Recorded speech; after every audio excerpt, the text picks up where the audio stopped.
ये हर जगह नहीं हुई है। तो मैंने साहब ने बहुत अच्छा, मैं उनको मतलब बधाई दूंगा एडमिशन को और आपके पूरे एनएमएल को कि कंफर्मेशन करा दी उन्होंने। बहुत सारे मतलब मेहनत करके पुराने केस निकाल के, यानी आप लोग बहुत सारे ऐसे लोग होंगे इनको ऑर्डर मिलेंगे कंफर्मेशन के, तो वो कोशिश की गई है with due approval of the corporate authority. मैंने बोल दिया कोई दिक्कत तो नहीं है।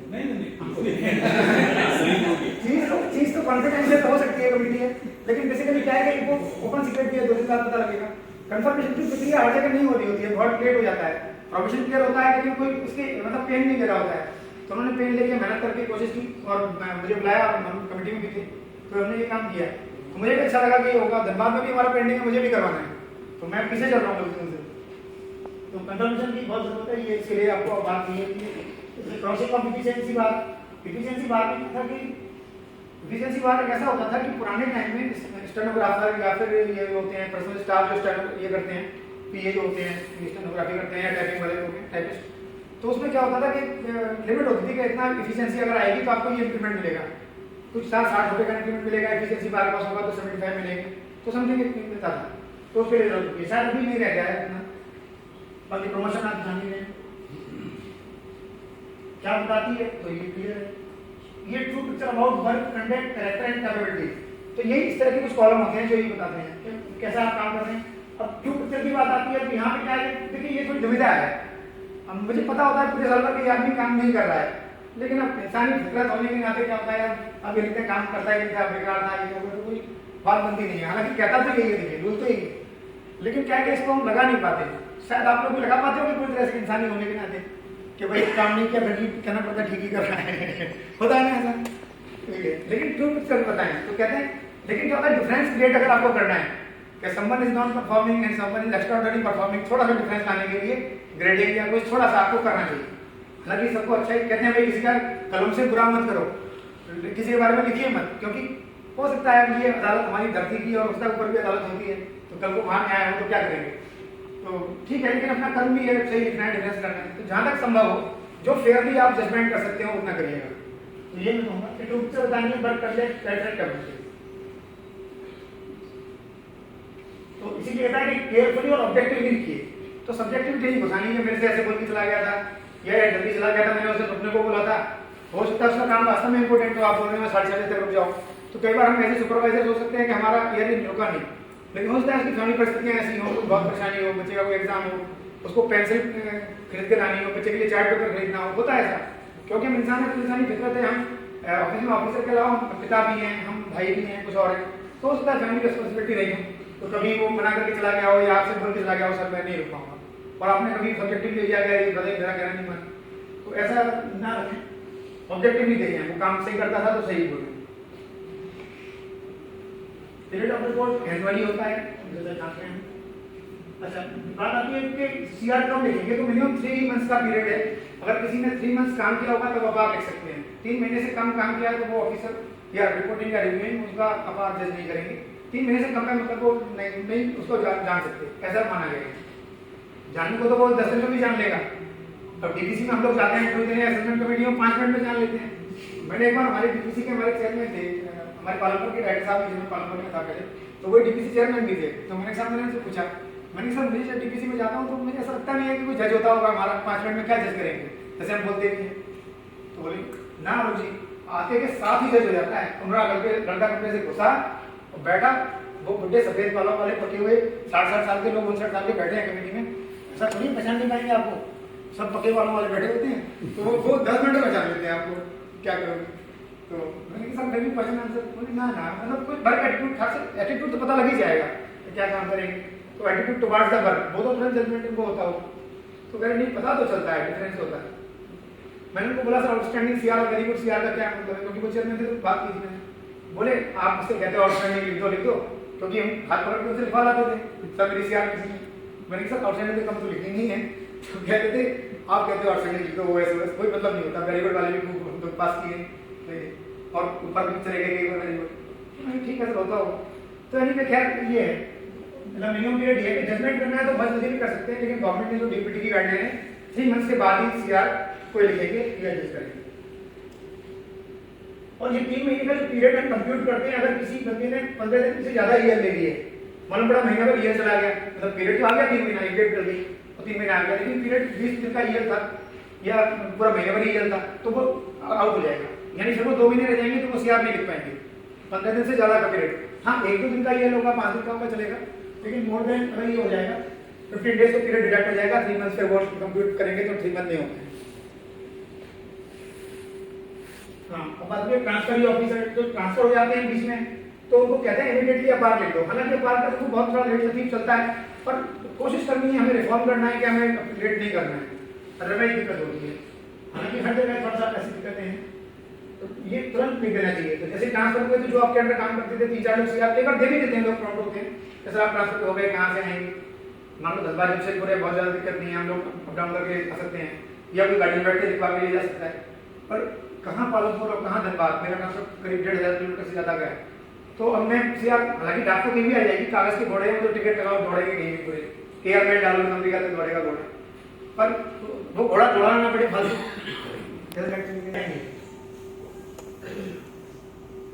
और गैप पीरियड कई बार क्या होता है, जैसे हमने बात की आपको 3 महीने से कम का गैप हो सकता है, क्या वो कुछ एक 12-15 दिन का या महीने भर का गैप हो तो गैप पीरियड को इंडिकेट कर दिया जाए कि ये गैप पीरियड है और कारण बता दिया जाए कि क्यों नहीं लिखा गया, या इससे कम का पीरियड था या ट्रांसफर हो गए थे ऑफिसर उसका रिमार्क लगा बस उसमें लिख दिया जाए, उसके बारे में प्रॉपर एंट्री कर दी जाए कि नहीं लिखा गया है। तो ये बात आगे पहले रिपोर्टिंग और reviewing officer under suspension can write अपार, ये सस्पेंशन उसकी बात हो रही है कि जो रिव्यूइंग रिपोर्टिंग ऑफिसर था वो सस्पेंड है तो वो उसके बारे में बात लिख पाया कि नहीं, तो वो नहीं लिख पाता है क्योंकि वो नहीं देख पाया, जब वो सस्पेंड थे हो सकता है घर में लगी ऐसे काम चल रहा है ऐसे चल रहा है, लेकिन जब वो घर बैठा है तो नहीं। और जो ऑफिसर सस्पेंड है उसकी बात लिखी जाएगी कि नहीं लिखी जाएगी, तो उसकी नहीं लिखी जाएगी क्योंकि सस्पेंड है तो वो अपना सेल्फ अप्रेजल में क्या भरेगा, नहीं भरेगा। जब वो सस्पेंड हो गया तो उसका मतलब वो कोई काम नहीं कर रहा है, वो घर पर है, सब्सटेंस अनाउंस मिल रहा है, headquarter is particular that place, headquarter Jamshedpur है, जमशेदपुर रहेगा, धनबाद है, धनबाद रहेगा, यानी विदाउट प्रीवियस सैंक्शन को that person can not leave headquarter, रहना पड़ेगा वहीं पे। लेकिन क्या होगा कि अपार उसकी तो लिखी नहीं जाएगी क्योंकि काम कुछ नहीं किया सेल्फ अप्रेजल, और ऐसी सस्पेंशन ऐसा ऑफिसर सस्पेंड जो है वो भी नहीं लिख पाएगा। क्या क्लोज रिलेटिव ऐसा हो सकता है, क्लोज रिलेटिव है उसके अंडर ही कोई काम करता हो, तो वैसे तो क्लोज रिलेटिव में फिर यहाँ भी है कि ऐसे किसी व्यक्ति को उसके सेक्शन में या उसके पर्टिकुलर डिवीजन में ना डाला जाए, कहीं अलग लगाएं। क्लोज रिलेटिव वाला अपने में सुपरवाइजर उसका बॉस नहीं होना चाहिए, अदरवाइज फिर भी कॉन्फ्लिक्ट ऑफ इंटरेस्ट आता है, कोई फेवरेटिज्म हो सकता है, कहीं दिक्कत हो सकती है, तो ये भी अपार नहीं लिखेंगे। और अगर ऐसी कंडीशन आ गई कि भाई वो ऑफिस में आया और एडमिन में वो काम करता है या फाइनेंस में सिलेक्ट हो गया और जटोर साहब भी हुई है या एसओ फ्रेंड है हमारे सेक्शन ऑफ फाइनेंस है, उन्हीं का कोई रिलेटिव है, कोई मामा चाचा का कोई बच्चा है, तो क्या करेंगे, उनके सेक्शन में काम करेगा, फाइनेंस में ही सिलेक्ट हुआ है तो फाइनेंस में काम करेगा। तो लेकिन जो ऑफिसर उनके नियर रिलेटिव है वो नहीं लिखेंगे, फिर एक हायर अथॉरिटी मतलब वो चैनल बाईपास हो जाएगा, उससे ऊपर वाले ऑफिसर लिखेंगे, फिर वो नहीं लिखेंगे नियर रिलेटिव।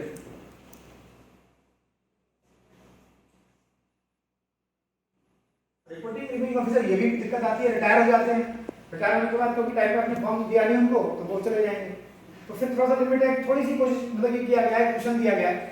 पहले रिपोर्टिंग ऑफिसर के पास 1 महीने का टाइम था, रिव्यूइंग का कुछ टाइम था, ये रिव्यू नहीं कर सकते थे, लेकिन अभी दोनों को कर दिया है, तो रिपोर्टिंग और रिव्यूइंग कर सकते हैं yes within 1 month of retirement और डिमिशन ऑफ ऑफिस सभी, तो रिटायरमेंट से भी ऑफिस छूट सकता है। और कई बार उसका टेन्योर पूरा हो गया, जैसे मेरा कोई पर्टिकुलर केस है, हमारे सर थे बासु साहब, एस बासु भुवनेश्वर के डायरेक्टर थे, तो हमने भी सीआर हमारी होते कर रहे थे तो हमने भी भेजा गया, तो उनका लास्ट में जनवरी लास्ट की बात है शायद इसी साल जनवरी में, तो वो आईडी कहीं चले गए, लेकिन 1 महीना तक लिख सकते थे, बोले ठीक है आप मुझे भेज दो मैं कर दूंगा, तो हमने कहा सर आप लिख के 31 से पहले चले जाइएगा, खैर ये रूल था, तो बोले नहीं मैं भेज दूंगा, तो उन्होंने 7-8 दिन के बाद है मतलब कि 1 महीने के अंदर ही भेज दी, 7 दिन में उन्होंने सीधा हेडक्वार्टर भेज दिया, तो लिख सकते हैं क्या क्या होगा अपार्टमेंट, तो ये आप देखिए ये इस तरह के कॉलम होते हैं जिसमें कई बात आती है, जैसे वर्क कंडक्ट की बात की तो वही है, तो कॉलम थोड़े जब प्रिसाइज कॉलम बनाएंगे तो इंटेलिजेंस क्या है, टीमनेस क्या है, इंडस्ट्री कैसी है, attitude towards supervisor and subordinate officer, जो आता है ना हार्मोनियस रिलेशन है, कैसे रिलेशन रखते हैं, सब कुछ ये कॉलम आते हैं, तो इस तरह के कॉलम आएंगे जिससे कि उसका ओवरऑल बिहेवियर पता लगे, पर्सनैलिटी पता लगे, कैसा काम करते हैं, बहुत झगड़ालू तो नहीं है या प्रॉपर बिहेवियर उनका है कि नहीं, बहुत कर्टियस मैनर में बात कर रहे हैं, सब कुछ बातें वैसी हैं। और एक एंट्री पेनल्टी की, जो भी पेनल्टी लगती है, मान लीजिए फॉर्मल पेनल्टी लगी और पेनल्टी ऑर्डर जारी हुआ, चाहे वो सेंसर हो, चाहे ये मेजर पेनल्टी हो, कोई भी इंक्रीमेंट रोका गया हो, प्रमोशन किया गया हो, कुछ भी हो, तो वो अपार्टमेंट इनकरेबली कॉपी जाती है। तो पनिशमेंट ऑर्डर मतलब वही पनिशमेंट ऑर्डर पेनल्टी ऑर्डर मिलता उसके बाद एक बात होती है ऑर्डर ऑफ अपील अथॉरिटी। हो सकता है पनिशमेंट के बाद नेचुरली अपील करेंगे, आपने पहले पनिशमेंट ऑर्डर लगा दिया, फिर फर्दर अपील हुई और अपील में वो उनकी पेनल्टी बढ़ भी सकती है, घट भी सकती है, या एक्सोनेट भी हो सकते हैं पूरी तरह से। तो अगर हो गए तो उसके बाद जो अपील अथॉरिटी का डिसीजन है वो भी लगेगा, अगर अपील हुई है। तो नहीं हुई अपील तो पेनल्टी तक लगेगा। अपील नॉर्मली करते ही पेनल्टी लगे तो अपील हर अपील करता है कि कुछ राहत हो जाए, या उसे खुद ही सस्पिशन हो तो मालूम पड़ा पेनल्टी छोटी लगी है, एक इंक्रीमेंट होगा, हाँ अगर तो डीजी मैडम कहेंगे 2 लगाओ उनको, ये तो और गड़बड़ है, वैसा हो सकता है। तो कई बार अपील नहीं भी करते।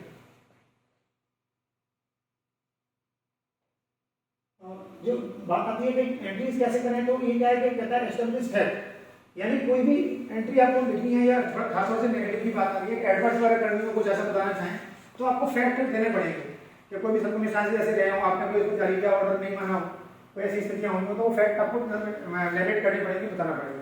और कोई ऑर्डर की कुछ कॉपियां हैं या कुछ ऐसे डॉक्यूमेंट्स हैं तो आप लगाएं, फिर ये तो जो भी लिखे उनको सपोर्ट करें। बाकी कॉमन कमेंट्स कई बार लोग लिख देते हैं कि डाउटफुल कैरेक्टर लगता है, इनकी कंप्लेंट बहुत आती है, लीगल कैसे करते हैं। जैसे मेरे अगली डेज में मैं अपने खुद बताऊंगा, तो बात है 1999 का, तो 2000 की सीआर या 2001 की मेरी पार्टी सीआर की बात हो रही है। तो शुरू में तो हम काम सीखते ही एक्चुअली, और काम करते भी थे। तो इवेंट ऐसी हुई थी कि कोई, मैं बिल सेक्शन में था, तो वहाँ क्या हुआ कि ये कनेक्शन कट गया था लाइट का। बिजली के बिल आते थे तो बिल पास होने की मैकेनिज्म थी कि वर्कशॉप से कुछ सर्टिफाई होता था, सर्टिफाई होकर आया नहीं तो कोई कटआउट निकाल के, गुजरात में छठी बोर्ड वाले भावनगर की बात है, वो कटआउट निकाल के ले गए। वो नहीं कटआउट होती है बाहर निकाल के लगा देते हैं, तो 1-2 दिन के लिए कटआउट ले गए, बिल नहीं भरा, अंधेरा हो गया, कंपाउंड लाइट थी, तो पता लगा कि हो गया। तो उन्होंने छोटी सी इवेंट के लिए ध्यान में रख लिया कि आलू जी बिल कैसे हो गया, मेरे सीओ बोले अब तो हम सीओ बन गए, खैर जैसे कैसे करके। तो वो जो है कहने लगे अरे ऐसे कैसे कट गया, तो ऐसे थे उस टाइम, तो बोले ऐसे कैसे कनेक्शन कट गया, आपको पता नहीं है कितने बिल पास होते हैं, कितने बिल आपको number, you are section officer, you are responsible, you should know how many bills are coming, 13 आते हैं, 15 आते हैं, 16 मैंने सर बिल आते हैं, मैं साइन करता हूँ, जाता है बिल अकाउंट में। अरे तुमको पता होना चाहिए कितने कनेक्शन है, कितने मीटर है, कितने ये है। शायद हमारे जैसों को किसी को पता ना हो, पर्सनल वालों को ना पता हो, या उनको पता होगा जो देखते होंगे। तो 15-16 सेट ऑफ बिल्स आते थे, एक कनेक्शन कट गया कंपाउंड लाइट का, वो भी 2 दिन के लिए। अगले दिन खैर जैसे अंधेरा हुआ, हमने बिल पे किया तुरंत गुजरात में छठी बोर्ड को, और कटआउट देके चले गए, लगा गए।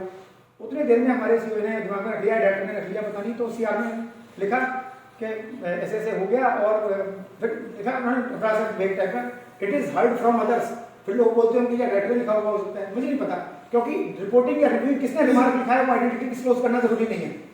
तो किसी ने लिख दिया कि ऐसे कि इनका काम स्लो था, मतलब अगले दिन तो लग गया, कटआउट पर 1 दिन का गैप पड़ा, तो उन्होंने लिखा it is heard from others, mister Sharma is little bit slow, ऐसे लिख दिया। तो वो एडवांस हो गया, कम्युनिकेट हुआ मुझे कि लिटिल बिट स्लो, मैं के साथ स्लो, मैं तो बाकी काम करता हूँ, स्लो तो नहीं हूँ। तो वो सीओ बोले यार कनेक्शन कट गया, वो दिमाग में रखेगा डायरेक्टर, मतलब नहीं कटना चाहिए टेलीफोन का कनेक्शन, बिजली का कनेक्शन। मैं ठीक है सर, हम उठा के मैं बिल उठा के खुद ला के दे दूंगा भाई, इतना सीआर में लिखा जा रहा है, तो बिल का बिल वाले को फोन कर दूंगा, देके चला जाए भाई, मेरे हाथ में जाएगा, मैं पास करा दूंगा। तो कभी कभी ऐसा हो जाता है, सर्कमस्टेंसेस डिफरेंट चीजें हैं, मैं कुछ नहीं कर सकता। खैर मैंने रिप्रेजेंट किया, बाद में मेरे में आया कि जो है आपका रिमार्क एडवर्स नहीं होगा, it will be treated as advisory in nature. Expense नहीं किया लेकिन एडवाइजरी नेचर कर दिया, इसका कोई ज्यादा इफेक्ट नहीं होता। और खैर मेरा प्रमोशन काफी दूर था, मैं अगली डेज की बात है, पहली है दूसरी बात है, तो ज्यादा फर्क नहीं पड़ा। इंटीग्रिटी कॉलम में भी वही कहता है कि हमको जो है यदि कुछ सस्पिशन है तो क्या होगा, मतलब हालांकि हम लोग शायद नहीं करते हैं इस चीज को, कहता है कि कॉन्फिडेंशियल एक डायरी रखें, और डायरी में ऐसी इवेंट जो सस्पिशन क्रिएट करती है किसी के बारे में, कोई अब शिकायत आ रही है तो शिकायत तो आएगी, नेक्स्ट भी शिकायत आएगी, वर्बल आ सकती है, रिटन आ सकती है। तो सस्पिशन अगर क्रिएट हो रहा है तो एक कॉन्फिडेंशियल डायरी रखें और फिर उसको इन्वेस्टिगेट करें, और इन्वेस्टिगेट करके तब इंटीग्रिटी उसको देनी है, मतलब क्लियर करना है इंटीग्रिटी से। तो एक कॉन्फिडेंशियल डायरी मेंटेन की जाए जिसमें इंस्टेंस जो सस्पिशन क्रिएट कर रहे हैं रिकॉर्ड करें, एक्शन टू बी वेरीफाइड तो उसके बारे में पता लगाएं, या तो पुलिस चैनल से या खुद, मतलब इसी कॉन्फिडेंशियल इंक्वायरी करके पता लगाना होता है। शायद नॉर्मली प्रोसीजर फॉलो नहीं होता है, लेकिन ये सब है तरीका।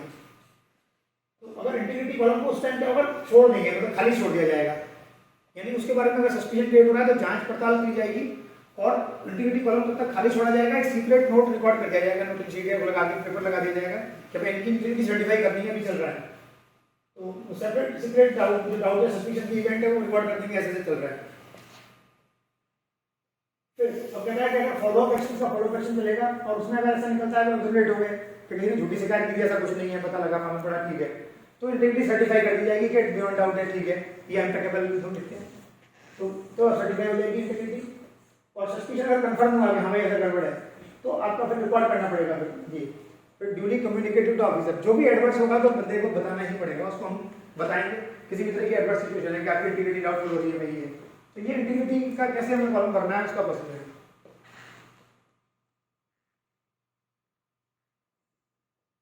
वो अपार कम्युनिकेशन की स्थिति में सारी करता हूँ। वो अपार में क्या हुआ है कि ये सिचुएशन हो गई है, इस सर्कुलर के मुताबिक से जो है हमारा 2009 में पूरी अपार कम्युनिकेट करनी पड़ती है। पहले हम ग्रेडिंग वगैरह बता देते थे या कुछ ऐसा था, लेकिन अब कहना है पूरा कॉलम सारा का सारा सीआर को कॉपी करिए दे दीजिए, यानी ये ट्रांसपेरेंट मैनर है, पूरा ओपन है कि भाई ये तुमने काम किया है, उसका पिक्चर आएगा उसको दिखा दो भाई ये चीज़ है, और सच्चाई लिखेंगे तो सच्चाई से सरोकार करना पड़ेगा उसको कि भाई ऐसा है या सुधार की गुंजाइश होगी।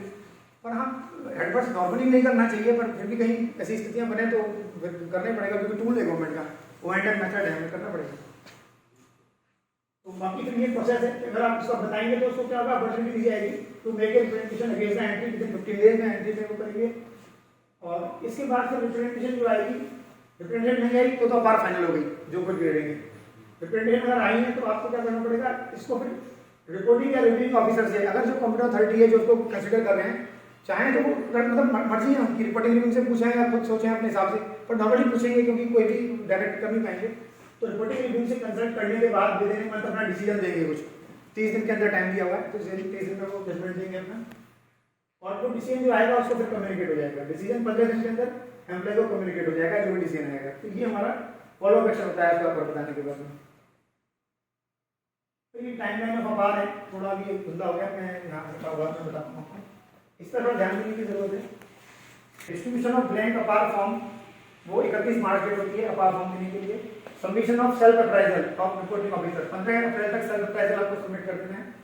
Submission of report by reporting officer to reviewing officer, reviewing officer को 30 जून तक रिपोर्टिंग ऑफिसर को दे देनी है। Report to be completed by reviewing officer and to send to the administration cell, pending जो सीआर सेल है वहां भेजना है 31 जुलाई तक। अप्राइजल बाय एक्सेप्टिंग अथॉरिटी, ये 31 अगस्त का डेट दिया हुआ है।